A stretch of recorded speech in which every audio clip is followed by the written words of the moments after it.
Good morning. You've all heard the statistics. 1 in 3 women and girls will be beaten or raped in her lifetime. Martin Luther King said, "Planetize the movement." That is happening now. The dance you just saw occurred in 207 nations. 1 billion people danced to proclaim all human beings' right to freedom from violence. So today we call everyone to action to organize in 2014 in your local communities for V-Day. Go to 1billionrising.org for your complete toolkit. These fabulous women have learned and been practicing for the last hour and a half to model the dance. So we invite you to please stand and join us. Hit it. You begin by improvising, slowly to the beginning of the song. On my knees I pray. I'm not afraid anymore. I will walk through that door.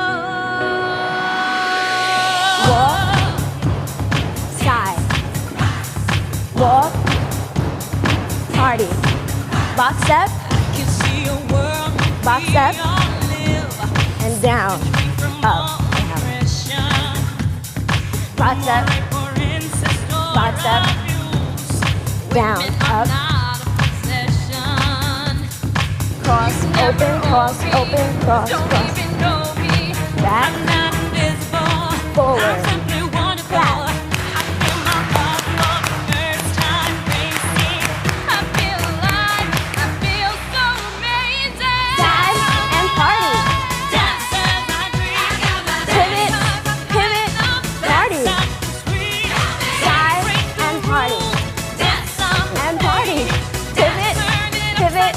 Circle, break, down, break, down, walk, box, box, side, side, box, box, side, side. Out, cross, cross, up, down, side, side, stop, stop, stop, stop, back, forward, point, side and party, pivot, pivot, party some more, side and party, pivot, pivot, circle, break, side, break, side, cha-cha. 3, 4, for 16.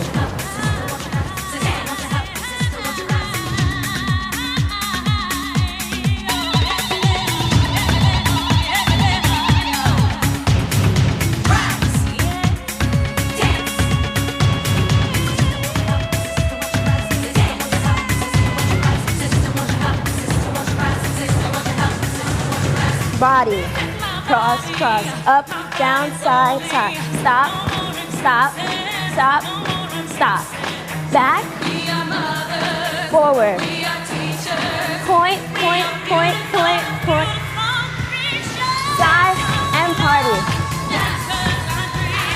pivot, pivot, party, side and party, pivot, pivot, circle, break, down,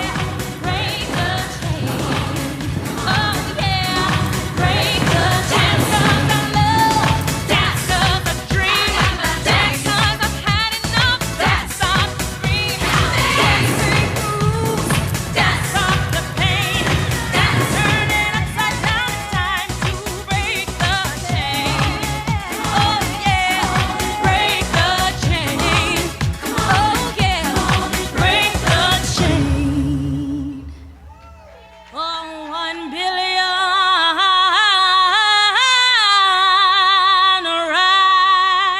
rising.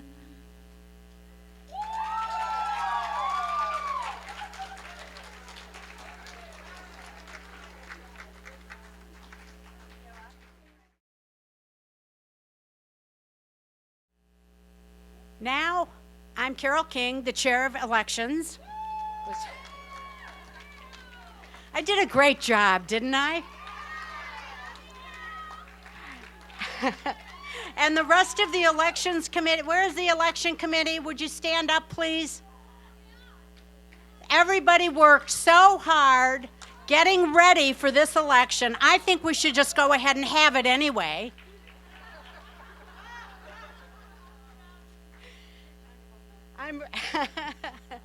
I'm happy to be here. I know you heard I had some transportation issues. I was in South Dakota, Custer, South Dakota, home of Mount Rushmore, where there were 4 white guys up on a mountain.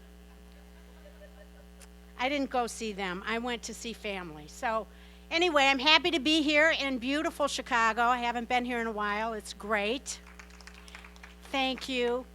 I want to thank the candidates, their campaign, and everybody who worked on this election and the nominations and everything. People worked very hard getting ready for what we thought might be an election. We're grateful we don't have one, but we wanted to take this time to have you hear from your new officers.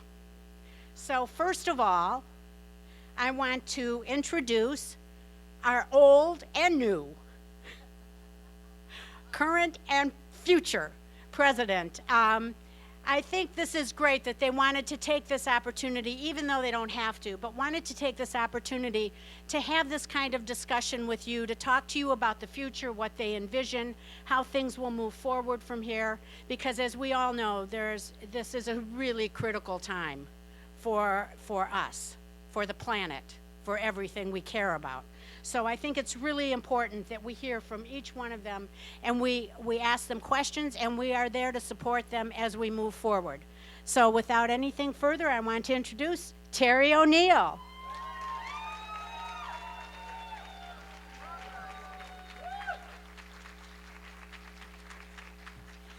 Thank you all, and really thank you, Carol. Carol has been working with her committee nonstop for the past many months.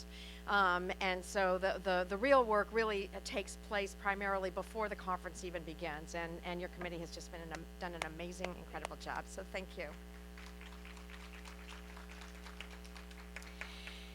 So good morning, everybody. I am Terry O'Neill, and I am truly grateful and honored to say that I am the president of the National Organization for Women.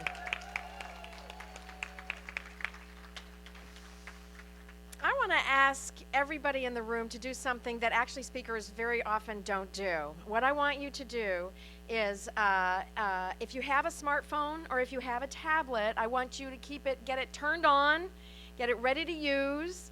The user ID, we've got Wi-Fi right here in the room. User ID is NOW2013. The password is the same thing, NOW, all caps 2013. Okay, ringers off. Okay, ringers, not ringers. But keep those smartphones and tablets on and ready to use. Because what I want you to do is tweet and go on Facebook and Instagram and whatever kind of social media that you use to tell everybody that you're here at this NOW conference and you're making a personal commitment right here, right now, to do everything you can in the coming months and in the next 3 years to elect a feminist woman president of the United States of America.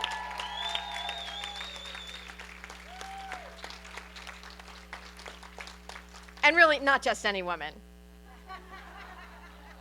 Do I hear the chants? No, Hillary. Oh my God, no. Hillary. That's who we want. You know, what if we've learned anything in the last few years in the women's movement, I think one thing we have learned is that we must think and act long term. That's what our adversaries are doing. the war on women is a war on women's access to reproductive health care. It is also a war on women's economic security, and it did not just materialize overnight, right? Our adversaries have been strategizing this war on women, they have been funding the war on women, and they have been implementing it really for decades, but ramping it up hugely in the last few years. Now, we are fighting back. And we know in the women's movement, and particularly in the National Organization for Women, we know how to turn on a dime and fight back on an immediate threat to our welfare and our rights. Right? Just look at what happened in Austin, Texas, not 10 days ago, 1 week ago. Thousands of women and men descended on the State House to protest the draconian anti-abortion legislation. We know how to fight back, but we must also organize proactively with a view to the long range, right? We have to have long range goals. We need to be organizing now for 2014 and 2016, and not just 2016, but 2018 and 2020 especially.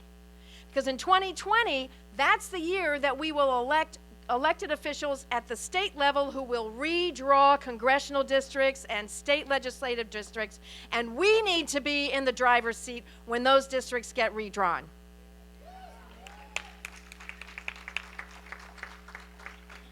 Because we saw what happens. We now know what happens. When you put together Citizens United, the Supreme Court's decision that allows corporations and billionaires to virtually take over the electoral process in this country, we see what happens. In 2010, Tea Party extremists began flooding into state legislatures and into the United States Congress, and what's the result? Well, the result is hundreds of anti-abortion bills at the state level passed and signed into law since 2011. 90-odd alone in 2011, which shattered the previous record. The previous record was in 2005, and it was 30-something. 30-something anti-abortion laws in 2005, 90-something in 2011. Right? Defunding Planned Parenthood has suddenly ramped up since 2011. Defunding family planning clinics, and it's in states like Texas, not just Texas, it's in Ohio, it's in New Jersey, where Chris Christie has zero funded family planning clinics at the state level for 4 years running. And what do we think is going to happen to public health in the state of New Jersey as a result of that? And women voters in New Jersey still, in polling shows, are not aware of this fact. One of the things we have to do this year, right now, is make sure that the voters in New Jersey know exactly what Chris Christie has in store for women. And why a feminist candidate like Barbara Buono really should be the next governor of New Jersey.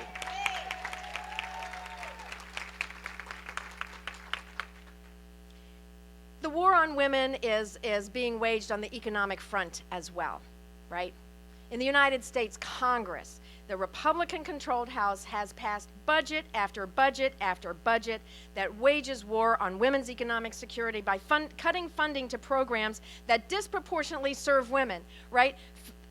Cutting federal funding for family planning clinics, for after-school programs, for tuition assistance programs, for training programs for jobs that traditionally women have been excluded from. All of these programs are disproportionately used by women, and in many cases, you know, women use these programs, especially the after-school programs, the child care, and that, so that they can keep their own jobs, right? So when they no longer have access to these services, it's not just they're not getting the services themselves, it's that now their very livelihood is imperiled. Because if they have to take off time from work, go pick up the child, and so forth, their job is on the line. Right? So we're taking services away from women who need the services, and at the same time, we are laying off the workers who administer these programs. And who do we think those workers are? Well, they're the child care workers and the social workers and the case managers and the educators and the home health care workers and the health care providers. It's predominantly women. That's how this war on women is being waged at the United States Congress, and it's all for the purpose of transferring tax dollars, U.S. tax dollars, from those programs to military spending and tax breaks for billionaires. It's absolutely outrageous, and this is a big part of this has to do with 2010, right? It's because we suffered enormous defeats in 2010, and thereafter the elected officials were able to redistrict. It's going to be even tougher, you know, as the Supreme Court has eviscerated Section 5 of the Voting Rights Act. That's the law that requires, in states that have a history of discriminatory voting practices, that's the law that prohibits states from changing their voting rules without getting pre-clearance from the Justice Department of the United States. That's gone. Wendy Davis, Senator Wendy Davis of Austin, Texas, the reason that she's a senator today is because, so it's a great story. Back in 2011, she filibustered a school funding bill that would have taken $6 billion away from public schools, right? So she filibustered it and she won. She defeated that bill by the filibuster. The Republicans then targeted her district, redrew the map of her district, excluding the African American communities and Latino communities that were very, very strong supporters of hers. She took them to court under Section 5 of the Voting Rights Act because Texas is not allowed to make those changes without pre-clearance, and she won, and she was reelected to the United States Senate, and she filibustered that anti-abortion law, and she won that for us too.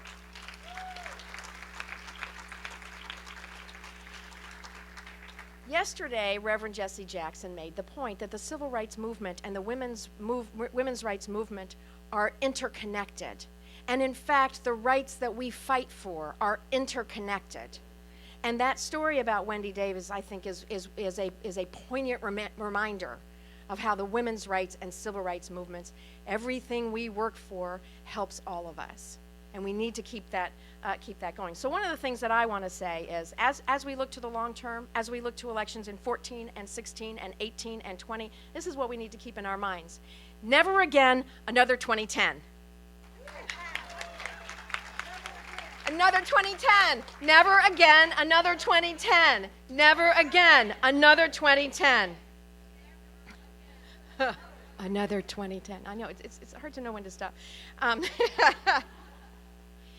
as we look to the long term, we have to set interim goals. It works. It really works. It's as simple as that.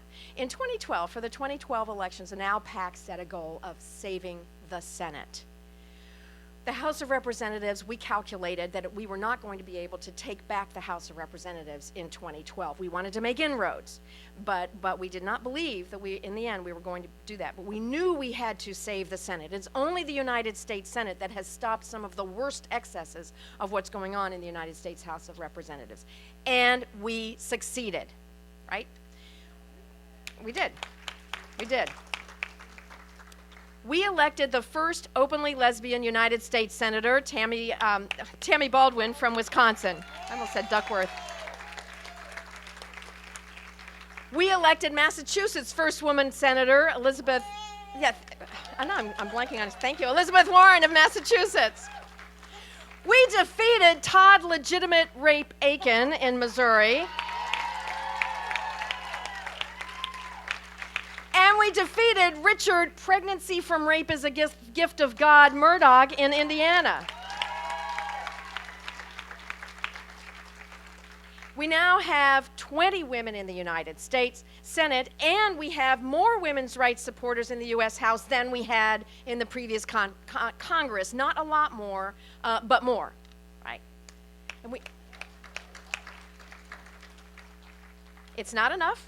We need to commit right now, right here, that we are going to do better in 2014. We are going to set interim goals for 2014 to make more inroads in the House of Representatives and to expand the number of women's rights supporters in the U.S. Senate. We can do that. And these electoral successes matter hugely, hugely. last Congress, that was the 112th Congress, House Majority Leader Eric Cantor was able to derail the reauthorization of the Violence Against Women Act. And you know why he derailed it? Because he didn't like its inclusiveness.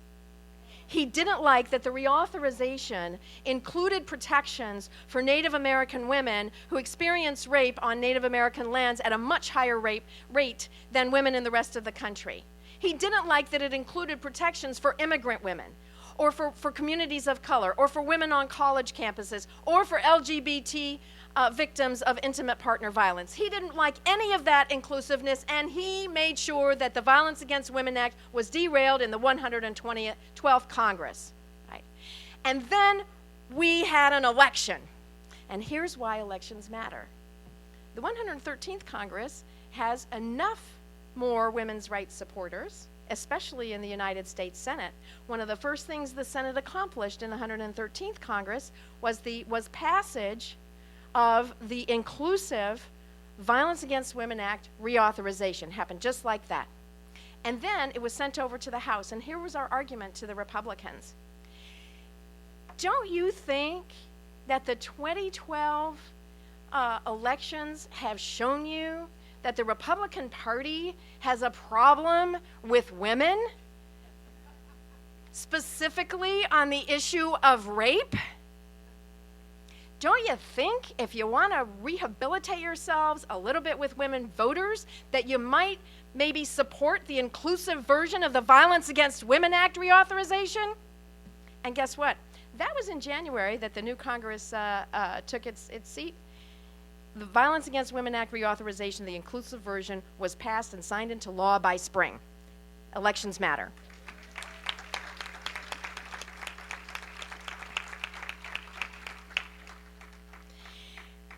So we know how to win elections. We know how to make the election wins matter. We are going to take a long view, and we need everyone. I need every one of you working with us, with NOW, and with our allies all around the country. And the tools we have available for us are multi-level and multi-faceted, I guess. Think about the social media tools. How many of you were actually watching on YouTube in Texas a couple of weeks ago as the filibuster was unfolding? Well, we were joined by about 185,000 other viewers on YouTube watching it live. And the mainstream media actually missed it. We don't know why. They just happened to miss it. They weren't there. And but I'm online tweeting, and National Now, the staff, Caitlin Gullickson was out there tweeting it, and Ellie Smeal was tweeting it. I saw Ellie. She was tweeting this thing, and so we're all on Twitter. We're watching it on YouTube, and at some point, the Republicans in the Texas Senate told the AP that this bad bill had passed. It didn't. It didn't pass. But at some point, AP was told to pass, and AP reported that the bill had passed, and then CBS News picked it up and reported that it had passed. But in fact, there was still they were still arguing over whether in fact it had passed. So the best tweet of the evening was this: AP and CBS saying it passed, Twitter saying it's bullshit. CNN saying muffins are fattening.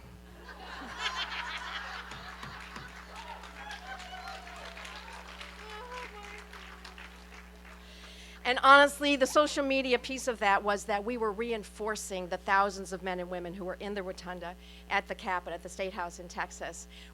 We were getting information from them. We were giving them all of our encouragement. We were having their backs, and it worked, and we stopped that bill. I know the Texas legislature, the Republicans who have grabbed power and are abusing their power to impose draconian laws on women. I know that probably the word is they're going to pass it this time. They'll be a little savvier, a little smarter. But in the long run, what's happening to the Republican Party is they are dismantling their brand for women voters brick by brick. And my opinion is it couldn't happen to a nicer bunch of guys.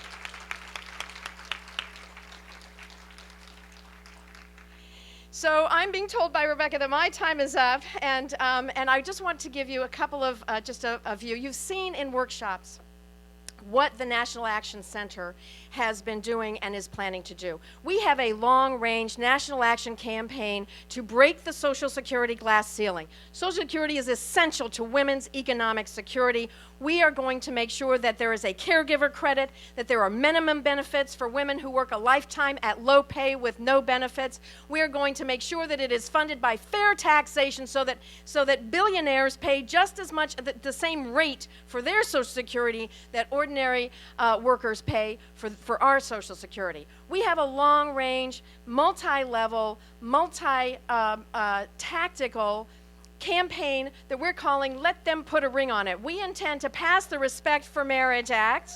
We will pass the Respect for Marriage Act, and we will pass marriage equality in every state in this country, and we know it's going to take more than 1 year. That's why we are committed to a long-range strategy to get this done. We have also, and I want you all to be really on the lookout for our online Women Aren't Fooled campaign. Women are not fooled. This is an online social media. It's going to be, we've got infographics and so forth. You know, after the 2012 elections, the Republicans got together and decided that they could keep their extremist agenda. They just had to use softer rhetoric about it. They figured they could do that. Well, guess what? Women are not fooled. The Republican Party must change its policies if they want women voters to come back to the party. And until they do, we intend to make sure that they lose election after election after election, because women are not fooled. And we're not going to be fooled.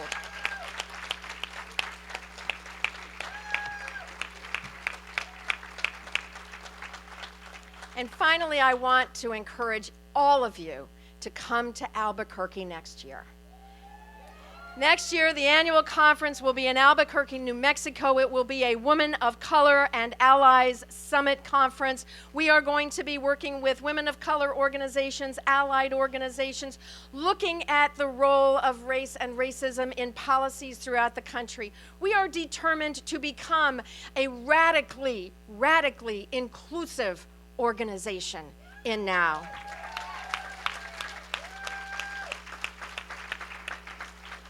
Radical inclusion within our organization for radically inclusive policies beyond our organization. And you know, some of that work is not always easy. It requires leaning into discomfort. But we know we must do this. We know that the benefit and the prize of doing this is incalculable.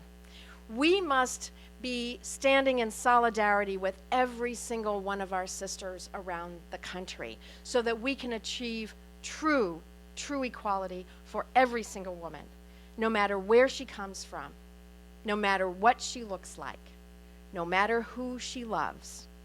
All of us deserve it, and we leave nobody behind. Thank you all so much for everything you do. Really, really, thank you.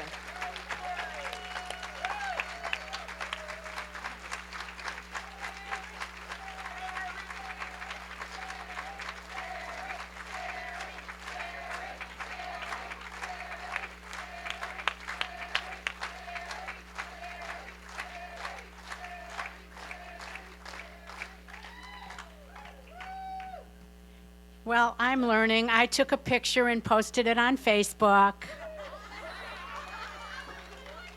I don't do that often, and I'm bad at tweeting. I think we need a workshop on how to do all this stuff. You younger women can just sort of take us under your wing and show us what to do. Am I right? Okay, thank you. Thank you, Terry. This is an interesting conference, and I think what Terry was talking about with the redistricting, that's been one of my bugaboos for a long time. It's really a serious issue that we have to look at. But you don't need to hear from me. I want to introduce the new incoming fabulous Vice President of Membership, Chitra Panjabi.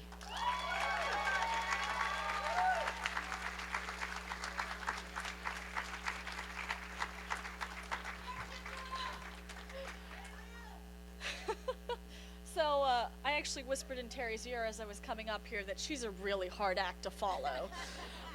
So good morning, everyone. I'm sorry, I didn't hear you. Good morning, everyone. Yes, that's what I want to hear. It's morning for me. No. My name is Chitra Panjabi, and I am thrilled to address you as your Vice President membership-elect.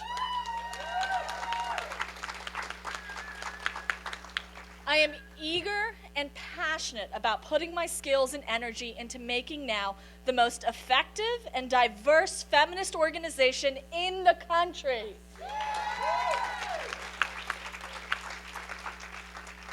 I'm truly honored to be elected to this leadership position for National Now, and I want to tell you a little bit about myself.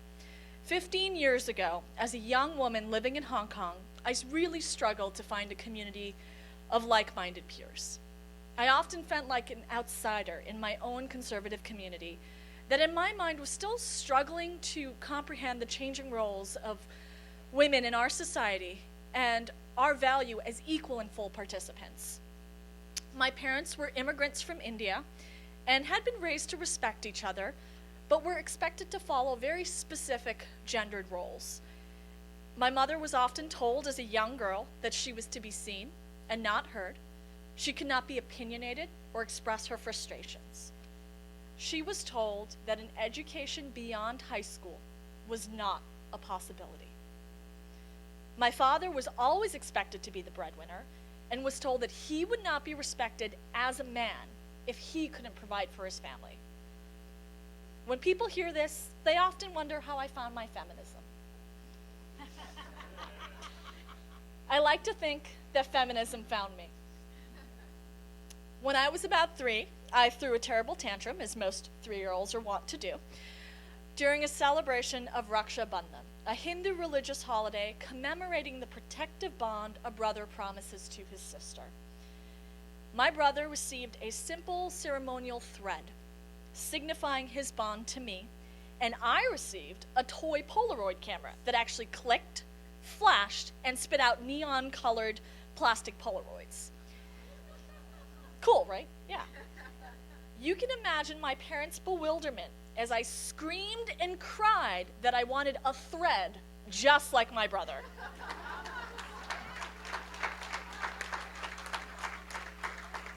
I refused to play with my camera, despite their pleas and cajoling. Just refused. Even though my gift was clearly far superior, I was so angry that I didn't get the same treatment as my brother on this very special day. The way I saw it as a 3-year-old was that we were the same and that we should be treated the same. I've felt that way about men and women ever since.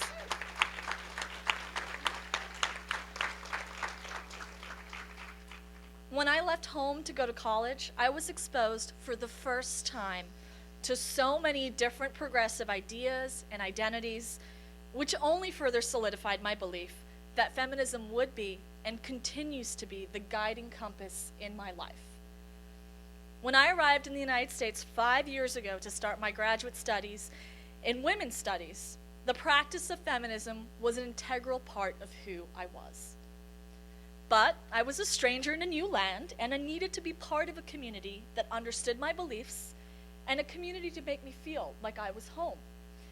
I was fortunate enough to cross paths with a determined Now activist who was reviving the DC Now chapter and recruiting feminists with abandon. You might know her as Elizabeth Crum. There she is.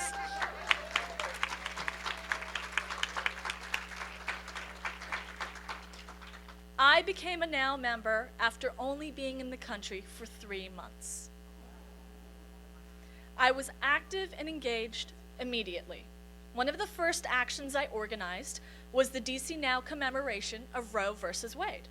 Once a signature event for our chapter, it had dwindled over the years. President Barack Obama had just been sworn in, and as feminist activists, you can imagine we were buoyed by this new progressive direction we thought the country was moving in. My sister chapter members and I wanted to celebrate both this historic election and our right to choose abortion. We called our event Robama.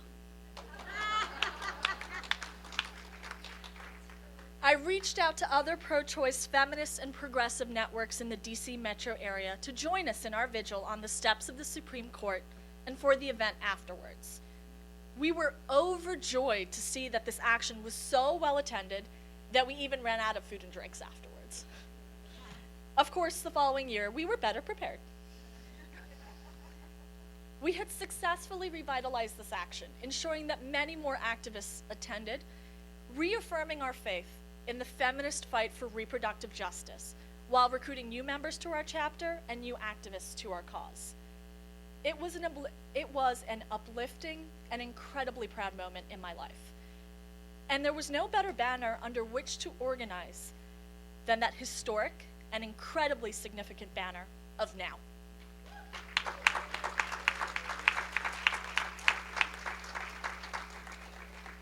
That feeling of pride and accomplishment encouraged me to take a leadership role in our chapter and lead other actions. It's that same feeling that continues to drive me today.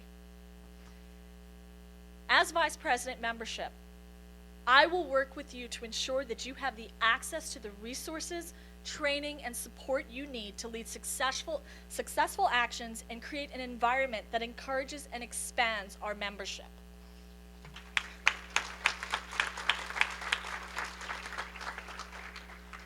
We know that NOW's strength is in its grassroots, and we must expand our grassroots activist network.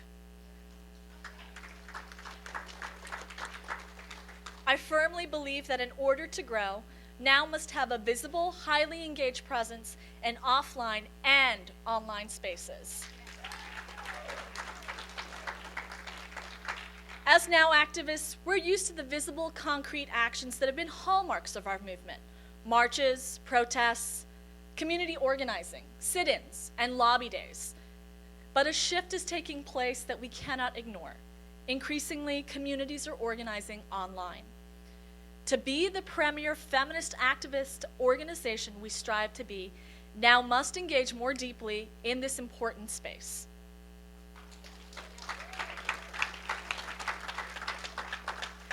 Social media, blogs, online community forums, YouTube, petitions, all of these tools are used to create a space of activism online.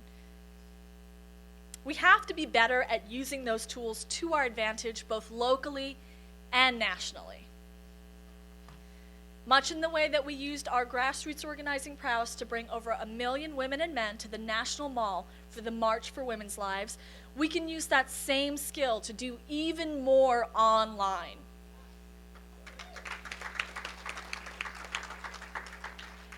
Hashtags on Twitter can spread NOW's national action campaigns. Posts on Facebook can reach hundreds of thousands of women and men. Viral memes can create rapid response online and in the media with immediate and focused attention from diverse audiences. We know that we're going to grow now through diversifying our membership base. By hearing and engaging with a diversity of voices, opinions, and experiences, we make ourselves stronger as we work towards the same feminist goals.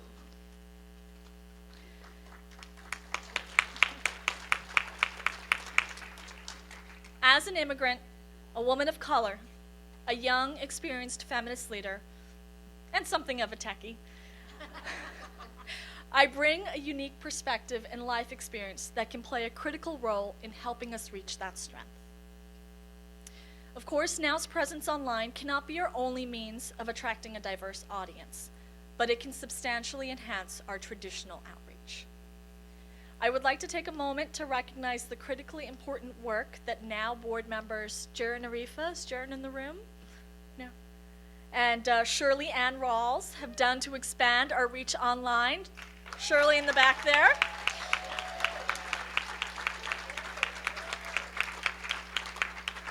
Thanks to Shirley and Jaron's work, we now have a Young Feminist and Allies virtual chapter, and as some of you may know, YFA Now had its first meeting 2 weeks ago. Yeah. I want to work with you to encourage the growth of your chapters, both in person and virtual. Over the next 4 years, I will ensure that you have the training you need to engage your members and recruit new ones. And I look forward to working with you in creating coalitions and partnering with local progressive organizations that share our common goals. Being a NOW member has made a tremendous impact on my life. Knowing that I have a community of fierce, dedicated activists to whom I can turn for advice and support has helped build my courage to speak out when I see problems that through feminist solutions can make women's and men's lives better. Recently, I made the case to my CEO that we needed to change our paid time off policy. Our combined sick and vacation leave policy meant that many of our junior and younger staff was working while sick to maintain their vacation time, putting their health and others' health at risk. I made the feminist case for separating vacation and paid sick leave, and it resulted in a positive policy change for all staff.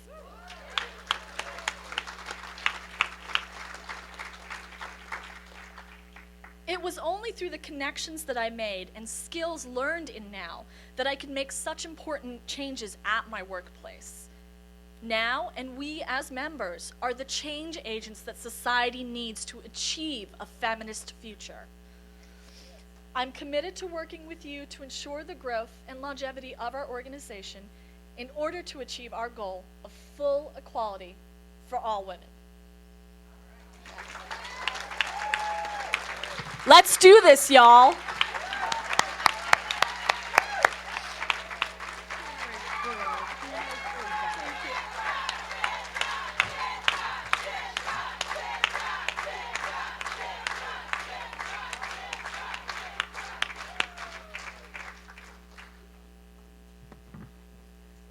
Thank you, Chitra. And last but not least, our Vice President of Action, Bonnie Grabenhoefer. Thank you. Thank you. And I learned a new dance today. Oh, you guys are so inspiring. Hi, I'm Bonnie Grabenhoefer, and I'm the incoming Action Vice President. I had the privilege of serving as NOW's Executive Vice President for the past 4 years. I want to thank you for the trust that you've placed in me to serve this organization that has been an important part of my life.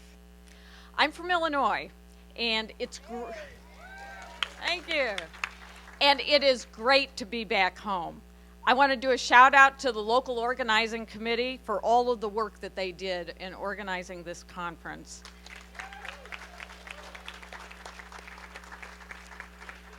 And also a shout out to the leaders and the activists from Illinois, my good friends from whom I've learned so much.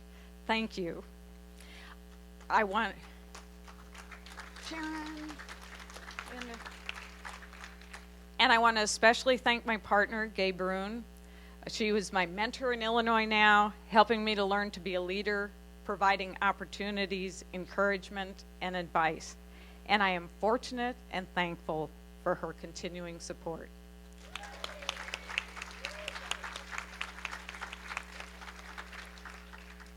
Working at National Now has provided me with the opportunities to interact with you, the activists from around the country. You've provided the expertise and the energy that are essential for doing this work. These 4 years have been quite an adventure with challenges and successes. The term started with some difficult financial hurdles. We all made sacrifices. We had to make some hard decisions and figure out how to do more with fewer people and less money. Chapters also dealt with the hardship and made the changes they had to make to survive with the temporary suspension of their rebates.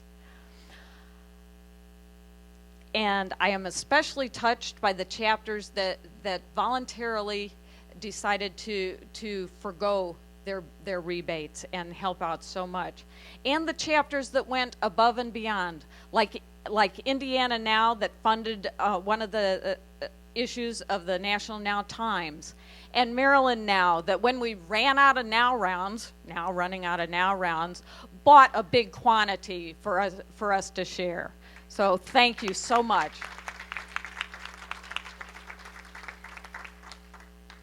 I am so grateful to be a part of an organization where people step up and do what is required to make this organization work and to make it succeed. And succeed we did. Look at LGBT rights. During the last 4 years, yeah, let's clap for LGBT rights.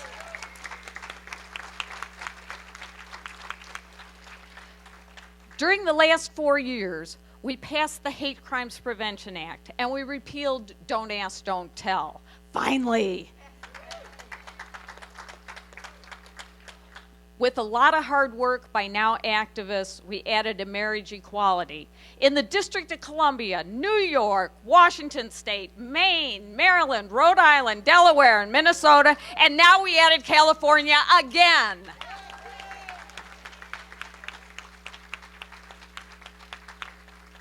And how about DOMA going down? What a thrill to be in front of the Supreme Court celebrating the wins that make such a difference. Like the intern, did you see this news clip?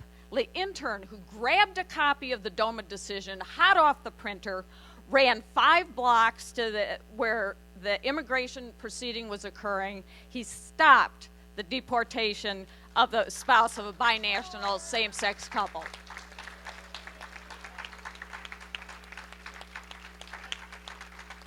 This happened 30 minutes after DOMA went down. For that couple and many other couples, every day, every hour matters. We have no time to waste. Yeah. While overjoyed by these victories, the Supreme Court cast a shadow over affirmative action and gutted the Voting Rights Act. And I'm saddened that same-sex couples in 37 states do not have marriage equality, including Illinois. We have a lot of work to do, but I know that now has the power to do this. Today, we are relaunching the re-energized Marriage Equality National Action Campaign to win the freedom to marry in many more states. We are also launching a Social Security National Action Campaign. We're moving beyond preventing the relentless cuts to Social Security like the chain CPI and an increased retirement age. It's time to achieve enhanced benefits for like caregiver credits, special minimum benefit for chronically low-paid workers, and equal treatment for same-sex couples. Starting with these 2 campaigns, focusing on achieving specific goals and providing the support and resources chapters need, we can make tangible gains that improve women's lives. Some of these victories that we've had this year were a real battle, like the Violence Against Women Act. This year, it just barely passed the Senate, and the House wanted to undercut previous provisions and argued like crazy against protecting underserved populations, the LGBT, immigrant, and tribal victims. I couldn't believe I heard right when some of them were saying there would be too many victims. Or somebody might lie about getting beaten up. Give me a break. Who lies about getting beaten up? But now stood firm, insisting on an inclusive VAWA, and a VAWA that includes all victims.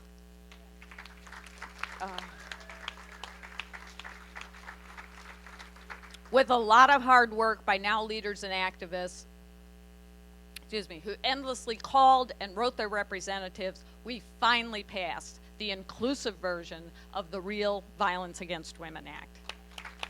Yeah. And the state legislatures have been as bad as Congress with an unprecedented anti-abortion legislation and personhood amendments. In reaction to the war on women, we saw activists and legislators say, enough is enough. In Virginia, in response to a proposed mandated transvaginal ultrasound, hundreds of women locked arms in silent protests outside the Capitol. In response to a similar bill in Illinois, Representative Kelly Cassidy proposed an amendment that would require men to watch a video about the side effects of Viagra. In Michigan, hundreds of women descended upon the state capitol to protest sweeping anti-abortion legislation. And we couldn't be prouder of Senator Kirsten Gillibrand and others demanding a process that actually works for prosecuting sexual assaults in the military. And how about Wendy Davis's filibuster?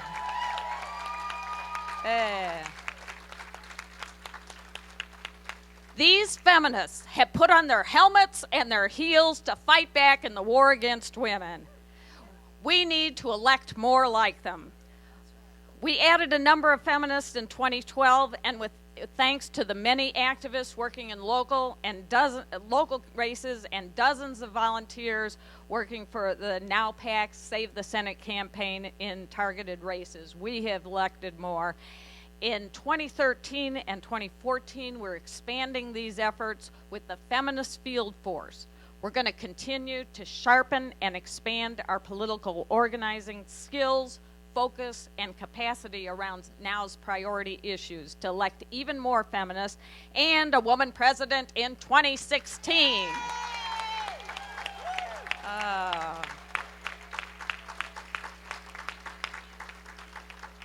More feminist legislators can create a critical mass and demand social and economic justice for women. They'll ensure access to reproductive health care that they choose, achieving paycheck fairness and livable wages, end racism and discrimination, achieve immigrant reform that protects women, families, and LGBT partners, get fairness for sexual assault victims, ensure women with disabilities have access, rights, services, and resources, and make strides for getting constitutional equality and pass CEDAW, ratify CEDAW.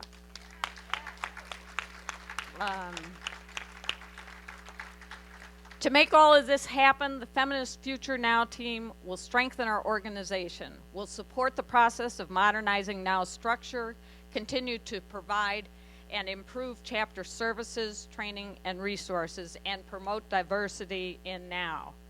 We have a lot of work to do, and we don't have a single activist to waste. It is our common struggle that makes us strong. It will take us all working together to eliminate sexism and all of the other isms that divide us. With your help, we can be visible in the streets and powerful in the political arena. We can achieve the promise of equality for women. Thank you.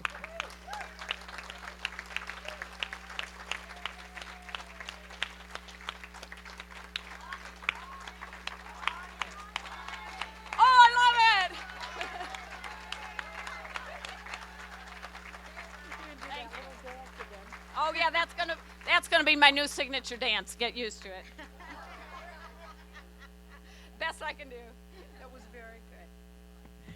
Well, I think that concludes this portion of the program. We were going to do Q&A, but that's if we had another slate to deal with. We don't have that. So I'm declaring elections are over.